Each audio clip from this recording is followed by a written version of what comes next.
Responsibility. Confident people know the difference between what they can and can't control, and what they should and should not try to control. Responsibility is focusing in on the stuff that is yours to own and control, and let go of the stuff that isn't.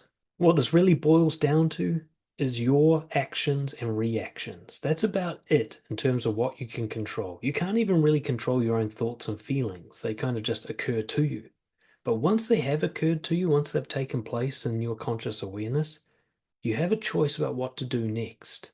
I can't do much about the war in Israel. I can't do much about corrupt politicians. There's not a lot I can do about the weather, but I can manage how I react to it. I can be a good example. I can live by my values. I can choose the healthier option. This is under my control. The rest of it isn't. Victims blame other people. They point outside themselves to the cause and solution of problems.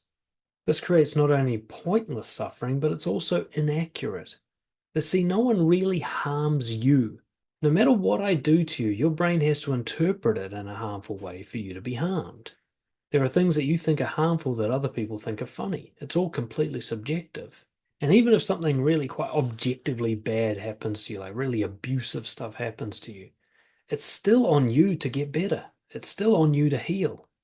There's nothing you can do about the other person being a jerk, but you becoming a better person as a result of what they did to you, that is an option available to you.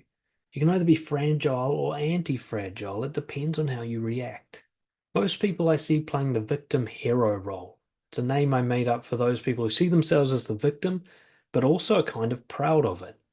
They like being the victim in a fucked up way. They hold up a banner saying, "Poor me, life is unfair," rather than saying, "What should I do about it?" Humans have a tendency to get attached to identities, no matter how harmful those identities are. You see yourself as a loser or unlovable or the one with bad luck. People become attached to this rather than going, well, how do I change this to something that benefits me more? So whenever something happens to you, good or bad, even if that thing is internal, like an emotion, or external, like someone crashing into your car, just ask yourself, what's the best thing I can do next in reaction to this? Responsibility is the masculine, acceptance is the feminine, the counter. The best way to sum up acceptance would be the Stoic phrase, "This too shall pass." So if responsibility is controlling what you can and should control, acceptance is letting go of everything else. Nearly everything in the universe is beyond your control, so struggling against it is pointless and often quite unnecessary. Sometimes people are going to be complete assholes. Sometimes your money's going to run out. Sometimes the rain will come down when you had a big outdoor party planned.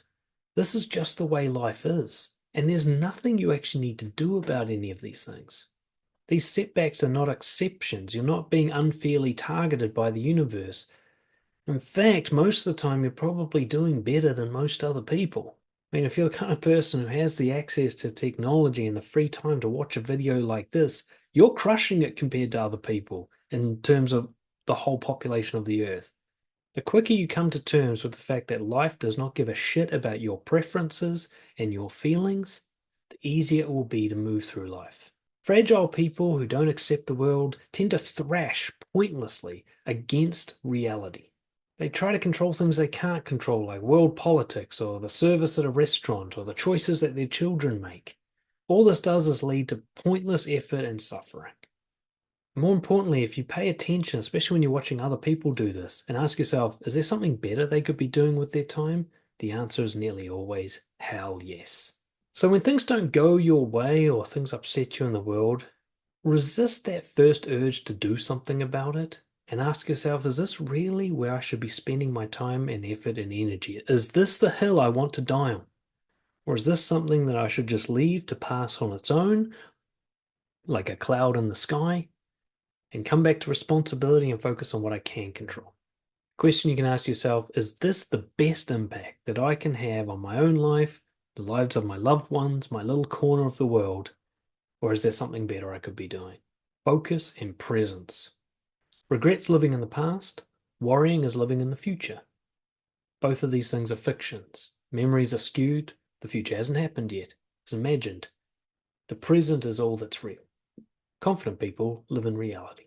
By focusing on the task at hand with the resources you've got, you give yourself the best possible chance to be confident. You'll manage the real threats and opportunities available to you rather than wasting energy on those that are imagined or opportunities that have already passed. Learning from past mistakes is not the same as regretting them. Planning for the future is not the same as worrying about it. You've always got to check in: is what I'm doing helpful? If you're sitting there ruminating over an ex-girlfriend, is that helping you in some way? Do you see progress in your life as a result of it?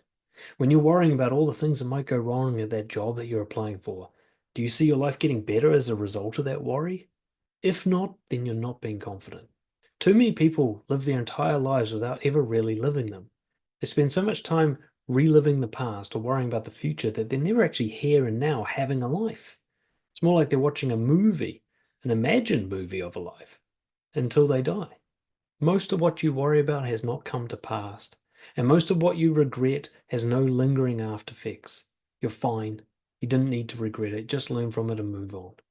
So constantly catch yourself when your mind drifts somewhere other than here and now, and pull it back by giving it something to solve, a problem here and now that you can do something about. Discipline and drive. Ultimately, discipline is doing what's right even when you don't feel like it. Confidence is often about making that short-term sacrifice for long-term reward, about doing something that emotionally is not the most pleasurable option available, but in the long term, your whole quality of life increases as a result. Like exercise, eating healthy, confronting somebody who's bothering you. Our drive for instant pleasure and gratification is an outdated evolutionary process that no longer suits the time we're living in, so it requires a manual override if you want to be confident today. Short-term pleasure generally comes with long-term suffering. Getting drunk gives you a hangover, blowing your money leaves you in debt, and so on. Generally speaking, the healthiest life decisions require an upfront payment. You got to do something now that the future you is going to be rewarded by. If you watch other people closely, you'll see a correlation between the suffering in their life and short-sighted decisions that they made for instant pleasure. See how the gambler's in debt, how the drug addict has health problems, how the person who's always cheating on people now has bad relationships. You'll see that whatever they did to get that little reward has cost them in the long run. Taking the easy way out creates a hard life. So behave as if you're in service of your future self. The tomorrow version of you, the 10 years from now version of you, depends on how you act now. So pay up front for what that person needs. And what you'll find is you actually get reward right here and now from doing that thing. You'll be proud of yourself. You'll feel that kind of reward that comes after doing a big workout or finishing a successful confrontation or finally getting your finances in order. You don't actually have to wait that long for the reward, but the aim is not to get rewarded right now. It's to set up a better life for yourself in the future. Thank you for showing an interest in the Nice Guy Brotherhood, a group coaching community program for nice guys and people pleasers who want to become more confident and assertive to do better in their relationships and their careers. This is also for any man who wants to become more masculine, more bold, more honest, and more authentic. So in this program, we focus in on a lot of the people pleaser and approval seeking tendencies that hold men back from achieving full self-confidence and healthy relationships. Things like avoiding conflict, trying to fix other people's emotions, molding yourself to other people's preferences, failing to stand up for yourself, not going for what you really want, and not knowing who you really are. The goal, through the support of myself and the other members of the community, is to help you build the backbone to stand up for yourself, to stop caring what other people think of you, to stop getting lost in your thoughts and your feelings, and learn how to act decisively based on your own set of core values rather than what everybody else wants you to do.